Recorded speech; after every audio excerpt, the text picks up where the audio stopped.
На календаре среда, 18 марта. Вы смотрите итоговый выпуск новостей. В студии Сергей Михедов. Здравствуйте. И вот главные темы дня. Окончательные результаты анализов на коронавирус у одного из якутян еще неизвестны. За распространение ложной информации о COVID-19 будут строго наказывать. Нет поводов для паники. Владельцы продуктовых магазинов и оптовых баз рассказали о количестве запасов. Якутский кинофестиваль не состоится. Ряд мероприятий отменили в связи с коронавирусом.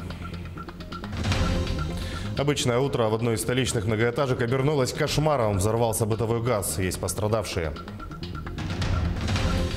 Тем временем из-за того же газа несколько многодетных семей могут остаться без крыши над головой. Наш корреспондент разбирался в ситуации. Коронавирус и современная медицина. О новостях Южной Якутии расскажут наши коллеги.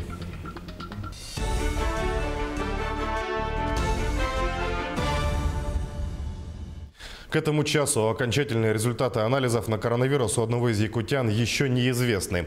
Напомним, накануне руководитель крупной компании был госпитализирован с подозрением на COVID-19. Об этом сообщил глава региона Айсен Николаев. Также Илдархан отметил, что анализы пациента, которые взяли в Якутии, сначала показали положительный результат. Но окончательный диагноз станет известен сегодня вечером после проверки проб в новосибирской лаборатории. Выявлены все лица, которые непосредственно контактировали с предполагаемым больным. Их у нас 37. Со всеми ними уже беседы проведены. Часть из них уже непосредственно контактировавшая близко с данным гражданином, она уже у нас локализована в обсерваторах, которые у нас открыты здесь, в городе Якутске. Часть из них, которая прямых контактов не имела, но находилась достаточно близко, опять же, по решению Роспотребнадзора, они сейчас на полном режиме такой полной самоизоляции. И будут находиться там. Анализы со всех этих граждан уже взяты. При этом достаточно тревожит меня то, что у данного руководителя все-таки были определенные контакты с народными депутатами республики, по крайней мере с двумя из них точно подтвержденные. А с одним из них рабочая встреча, с другим он просто летел в одном салоне бизнес-класса рейсом Аэрофлота. И имея в виду то, что все-таки эти народные депутаты потом участвовали в сессии Государственного собрания. Мы сейчас обсудили, я направил письмо в адрес председателя Государственного собрания о запрете проведения сессии, которая была запланирована в Госсобрании 24 числа, 24 марта, а также о том, чтобы все комитеты, все мероприятия в Государственном собрании проводились исключительно в виде видеоконференции. Когда окончательные диагнозы будут установлены, мы будем дальше смотреть, может быть, будем ставить вопрос о приостановке работы Государственного собрания на некоторое время. Также глава региона отметил, что МВД республики ведет активную работу по выявлению фейковой информации по коронавирусу. За подобные деяния гражданам грозит не только административная, но и уголовная ответственность. Помимо этого, Айсен Николаев подчеркнул, что в Якутии открыт телеграм-канал «Коронавирус» с официальными и открытыми данными, который постоянно обновляется. Между тем, нет поводов для паники. Владельцы продуктовых магазинов и оптовых баз призывают жителей республики не беспокоиться. Запасов хватит до лета. Подробности в материале Дмитрия Тымырова. Я сегодня приехала по просьбе мамы, чтобы приобрести кулями и ящиками продукты, так как говорят, что в оптовых базах уже пустые полки, в Бестяхе. Вообще говорят, что уже продуктов практически нету. И ездила уже, это уже третий магазин, и везде такие дикие очереди, припарковаться вообще негде. Небольшие очереди в оптовых базах, полупустые полки. Это повседневная картина в это время года. Конец зимнего периода, и люди закупаются продуктами питания для того, чтобы переждать межсезонье. Полупустые полки, но это из-за того, что мы просто не успеваем выставлять товар на полке. Не успеваем перемещать с основных складов. Хотя мы уже работаем с 7 часов утра, и вчера мы уехали отсюда в 10 часов вечера. Хотя продавцы отмечают, что в последние дни действительно покупателей в разы стало больше. Маленько увеличился, поток людей, но обычно это такой сезон, как раз когда закрывается переправа.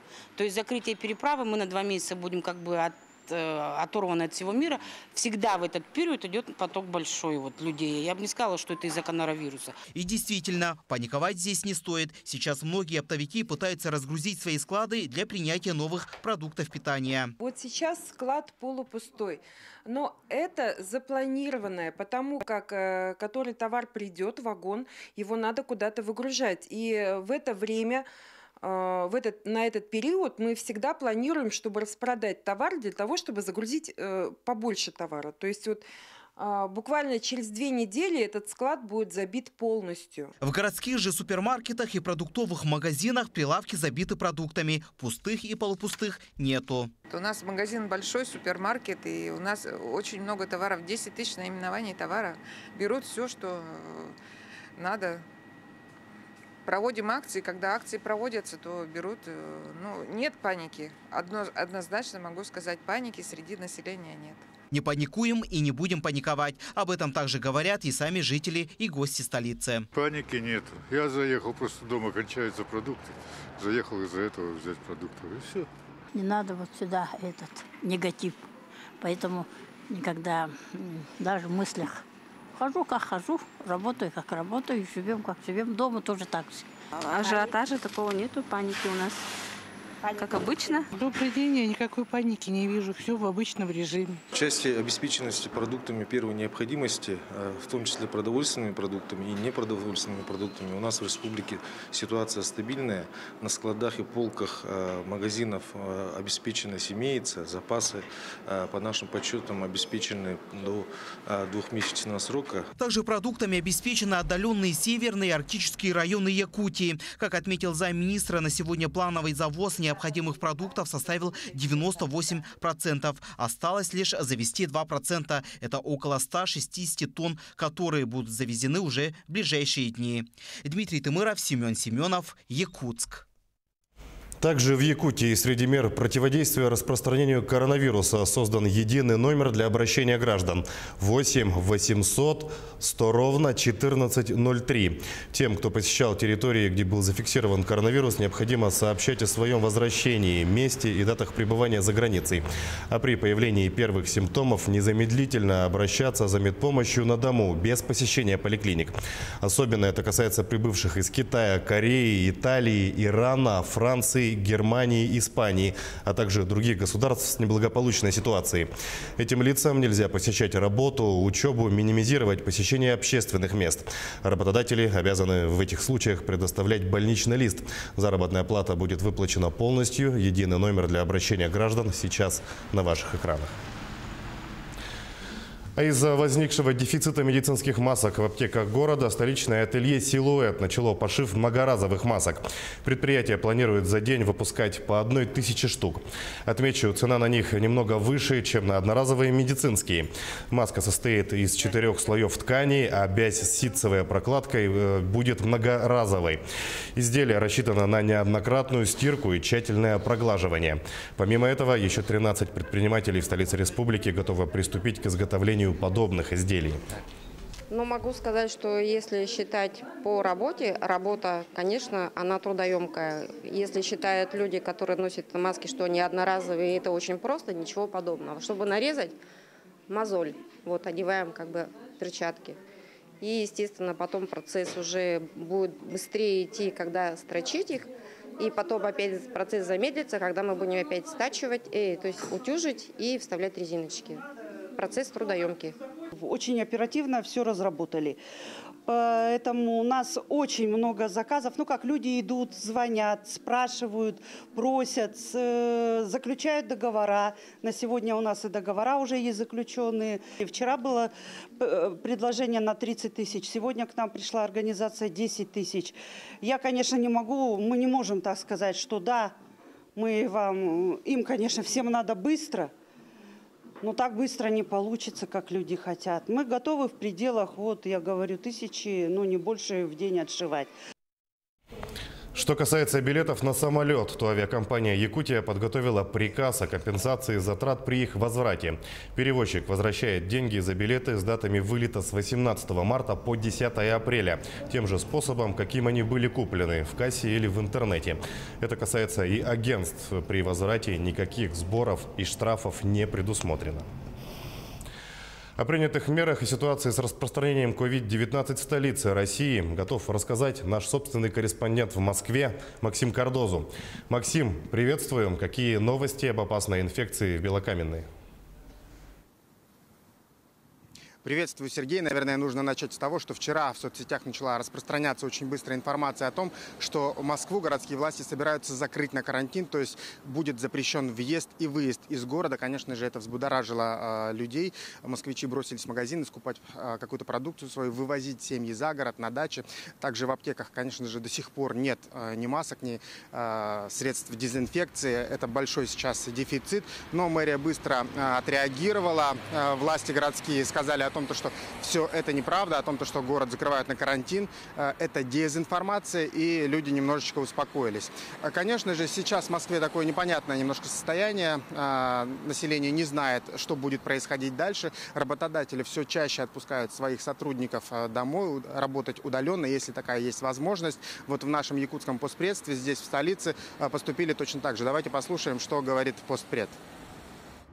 Наших сотрудников, те, которые могут по роду своей деятельности работать удаленно, перевели на удаленный режим работы, отработали систему информационной безопасности, вывели рабочие места к ним домой. Значит, мы сегодня усилили и изменили режим пропуска в постпредство. Отменены все мероприятия, которые мы здесь планировали провести. Я прошу также всех, кто планировал поездки в Москву, в Санкт-Петербург, в другие регионы нашей страны, тем более за рубеж, очень хорошо подумать и желательно отказаться от этого. Многие столичные вузы уже заявили, что отправляют студентов на онлайн-обучение, и здесь возникла большая проблема, потому что некоторые из них сказали студентам иногородним выселяться из общежитий, потому что это такие вот точки распространения вируса могут быть действительно опасные, такие вот зоны, и некоторым ребятам действительно некуда было пойти. Но этот вопрос сейчас очень активно решается. Например, с нашими студентами, которые поступили в Чепкинское училище, это 20 человек, вот была такая ситуация, но им разрешили остаться в вузе, и они переходят на индивидуальное обучение. Вот мы сегодня тоже пообщались с одним из студентов, нашим земляком. Давайте послушаем, что он говорит, что происходит у него в вузе. Сейчас это очень ответственное время, и по последним данным, в понедельник у нас все-таки будет экзамен. Но что дальше, пока неизвестно, и эта неизвестность действительно пугает. Многие мои друзья, знакомые все-таки решили улететь в Якутск, потому что на родине все-таки спокойнее. Но я считаю, что на данный момент особой паники в Москве нет. Студенты готовятся к экзаменам. Ну, по последним распоряжениям из общежития все-таки студентов не выселяют, но те, кто хотят вернуться домой, могут вернуться. Были закуплены антисептики, проводится дезинфекция.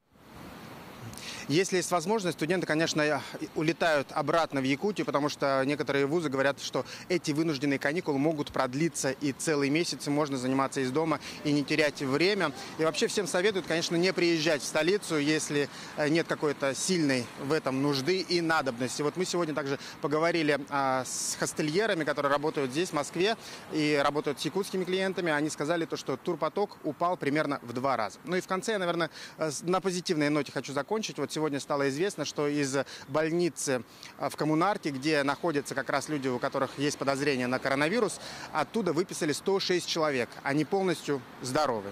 Сергей?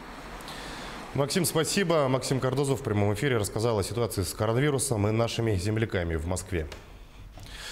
Якутский международный кинофестиваль отменен в связи с объявленной пандемией. Жюри оценивать фильмы, которые вошли в программу, будет дистанционно. В течение 2 недель результаты будут опубликованы на официальном сайте кинофестиваля. А призы, знаменитые снежные очки, будут направлены всем победителям. Этот кинофестиваль мог стать сильным толчком для развития нашего кино. К сожалению, провести кинопоказы без зрителей мы не можем, отметил министр культуры и духовного развития Якутии Юрий Куприянов.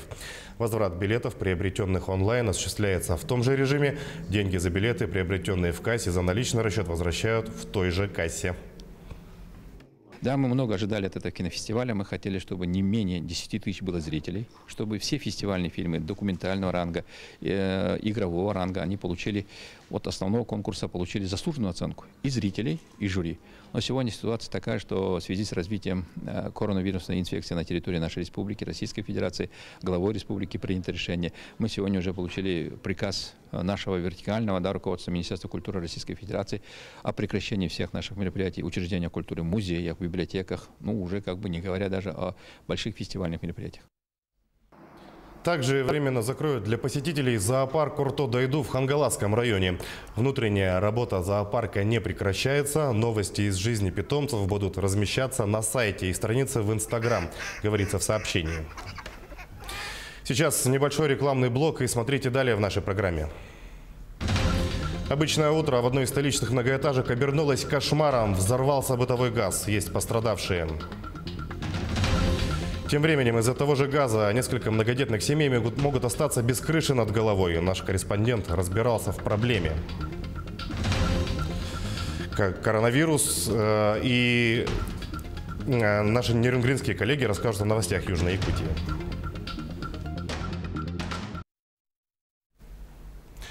Обычное утро жителей дома номер 32 по улице Ярославского в Якутске нарушил взрыв бытового газа. По имеющейся информации, в результате происшествия пострадали 5 человек, в том числе несовершеннолетние. Подробности происшествия в материале нашего корреспондента Юрия Осипова. Рано утром жители дома по адресу Ярославского, 32 услышали громкий хлопок. В подъезде возник хаос. Люди в спешке собрались и выбежали на улицу. 7 часов 20 минут прогремел страшный взрыв. От этого взрыва я выскочила на площадку, подъезд, а там ничего не видно было. Дым, шум, и сверху спускались дети маленькие, плачут. И я спросила, что случилось. Они говорят, взрыв, пожар, пожар. По словам очевидцев, после поступления сигнала к месту пожара стянули бригады скорой помощи и пожарные расчеты. Тех, кто не успел эвакуироваться самостоятельно, спускали по пожарной лестнице. По прибытию первого подразделения был виден открытый огонь с квартиры на 3-м этаже 4-го подъезда. Проведена эвакуация жителей подъезда данного дома. Эвакуировано 18 человек, в том числе 6 детей. В настоящее время пожар ликвидирован на площади 45 квадратных метров. Пострадало 2 квартиры. Для выяснения обстоятельств пожара на месте происшествия работает дознаватель отдела надзорной деятельности и профилактической работы города Якутск. В результате взрыва пострадали 5 человек. 3 госпитализировали с места происшествия и 2 самостоятельно обратились с подозрением на отравление угарным газом. Из числа госпитализированных одной женщине прописали амбулаторное лечение. 2 находятся в крайне тяжелом состоянии. Один подросток 17 лет находится в крайне тяжелом состоянии в реанимационном отделении. Оказывается вся необходимая медицинская помощь. И второй пациент, 25 лет, мужчина, тоже в крайне тяжелом состоянии. Тоже сейчас оказывается медицинская помощь в реанимационном отделении. Врачи сообщают, что сейчас рано делать какие-либо прогнозы. Ситуация станет яснее, когда их состояние стабилизируется. Также еще не выяснены точные причины взрыва. На данный момент предварительно известно о самостоятельном разборе собственникам газового оборудования. Отметим, что последний раз проверка газового оборудования была в 2017 году. Следующий осмотр по плану стоял на сентябрь этого года. В комиссии установлено, что был самостоятельный разбор газового оборудования путем откручивания гибкой подводки шланга к плите. И, соответственно, собственник сам разбирал газовое оборудование. Для расследования инцидента создана комиссия по расследованию. Пока дом остается без газа. Подача начнется после итогового решения экспертов. Юрий Осипов, Елизавета Васильева, Семен Семенов, Георгий Григорьев, Джилустан Иннокентьев, Якутск. А жители другого столичного дома по адресу Автодорожная, 28/10 бьют тревогу. Многоквартирный деревянный дом топит канализацией. Жильцы просят городские власти и надзорные органы вмешаться в ситуацию. О проблеме с неприятным запахом Саргалана Федорова. Полы прогнили и провалились, а под ними жидкие отходы. Это последствия постоянных потопов, говорит одна из жительниц Инна Уляева. Только середина марта, а людей уже топит. И без того ветхий дом в любой момент может рухнуть. Весной дом заливают талые воды и круглогодично канализационные. Спокойно швабрами можно, вот, пожалуйста, убирать, двигать, трогать. Причина бед – осевший дом. Он упал на 12 сантиметров. Из-за низкого уклона жидкие отходы поступают в дом. По словам жильцов, с декабря не работает канализация. Протечка проходит из центральной вот канализации, и вот где-то вот в области этого дома, нашего дома, водоканал об этом знает прекрасно. Не первый раз мы уже об этом говорили, что идет протечка. Они говорили, да, мы устраним. Вот мы будем полностью переделывать. Переделывать, да, они начали переделывать, но тем не менее, вот эта труба сейчас, она рабочая стоит, то есть люди туда сливают. Оно не втекает в общий колодец, оно втекает вот именно вот под дом. Дом 71-го года постройки, возведен на болотистой местности. Из-за этого он оседает. Управляющая компания регулярно откачивает воду, но это решает проблему лишь временно. Чтобы выйти из квартиры, нужно постараться. Надо преодолеть препятствия. Под полом замерзшая канализационная вода. Весной все это оттает. В управе автодорожного округа и в службе эксплуатации городского хозяйства пояснили, ранее в дом выезжала комиссия. Она приняла решение проложить новые канализационные сети, но в городском бюджете оказалось недостаточно средств. Такие работы требуют очень многие наши дома, деревянные дома особенно. Вот. И в данном случае в ближайшее время, опять-таки при активном участии службы эксплуатации городского хозяйства, СГХ, начнутся работы. Неотложные восстановительные работы обещают провести на днях. Углубят канализационную сеть, исправят уклон. У нас должен был пройти там капремонт канализационной сети, да? Мы сейчас ускорим этот процесс. Этим будет заниматься подрядная организация. Это планово было. Поэтому средства заложены, все, смета была подсчитана, даже был проект разработан. Жильцы с опасением ждут весеннее половодье и очень надеются на скорейшее восстановление канализации. Мы будем следить за дальнейшим развитием ситуации. Саргалана Федорова, Павел Пахомов, Григорий Хлопков, Якутск. Также в столице республики многодетные семьи могут остаться без крыши над головой. Речь идет о семьях, которые сегодня проживают в красной зоне за постом ГАИ в районе села Хатасы, где проходит линия газа. Судебные тяжбы между Сахатранснефтегазом и жителями частных домов вновь обретают силу. Кто виноват и к чему это может привести, узнал наш корреспондент. Окраина города, красивые зимние пейзажи и умиротворенность. Но только не для жителей этого участка земли. Война из-за этих земель началась еще в далеком 2015 году. Когда я строился в 2012 году, вот этих знаков, вот этого знака не было. Вот здесь, в этом знаке, было там по 50 метров. Вообще никто ничего не говорил. Документы все в порядке, все выдали. ИЖС, как бы так. Участок мы купили в 2014 году, летом. Купили и сразу же перевели на ИЖС и уже получили разрешение и начали строиться. Получается, строили все лето, всю осень. Потом достроились, переехали, прожили там год. И уже в 2015 году, в конце года, к нам пришли Сахатранснефтегаза и сказали, что мы вот живем в газоохранной зоне, чтобы сносили наш дом. До 2015 года им никто не запрещал тут строить участки и возводить дома. Контроля со стороны газовой компании тогда не было. Перед тем, как купить участок, я еще подходила в Росреестр и специально брала справку, чтобы удостовериться, что там никаких обременений, ничего не было в этой справке. Вот поэтому и купили. Лишь в 2015 году специалисты газовой компании начали ходить по этим участкам и просить, чтобы они освободили эти земли, так как они попадают под красную зону. В 2016 году начались судебные тяжбы. Тогда нам сказали в суде, чтобы мы своими силами убрали свои дома или они пойдут под снос. Тогда жители этих земель решили обратиться к главе государства Владимиру Путину во время его прямого эфира. После этого звонка уже в августе 2017 года эти земли своим визитом посетил тогда еще действующее правительство. И признали, что в этой ситуации виноваты не жители этих участков. В случае чего переехать нам некуда, потому что у нас это единственное жилье. Мы там живем с 3 детьми, все там прописаны. Действительно, за это время семьи, проживающие на этих участках земли, обзавелись детьми. У многих из них по 3, а то и более детей. Все они сейчас входят в список многодетных семей Якутска. И если выгнать их сейчас, то дети вместе со своими родителями могут оказаться без крыши над головой. У многих это единственное жилье. Мы тогда подумали, что Ильдархан, наш президент, приехал и поставил точку. А на сегодня вот эти слова впустую оказались. Минувшим днем в общественном центре Якутска состоялась встреча всех конфликтующих сторон, где пытались найти выход из ситуации. Представители Сахатранснефтегаза официальных комментариев не дали, ссылаясь, что руководство находится за пределы Якутска. В итоге конкретного решения данного вопроса не нашли. Следующую встречу они наметили на 15 апреля. А пока жители этих участков пишут обращение к главе региона Айсену Николаеву. Дмитрий Тымыров, Семен Семенов, Джулустан Иннокентьев, Якутск. Далее наши нерюнгринские коллеги расскажут о новостях Южной Якутии. Мы следим за развитием событий. Оставайтесь с нами.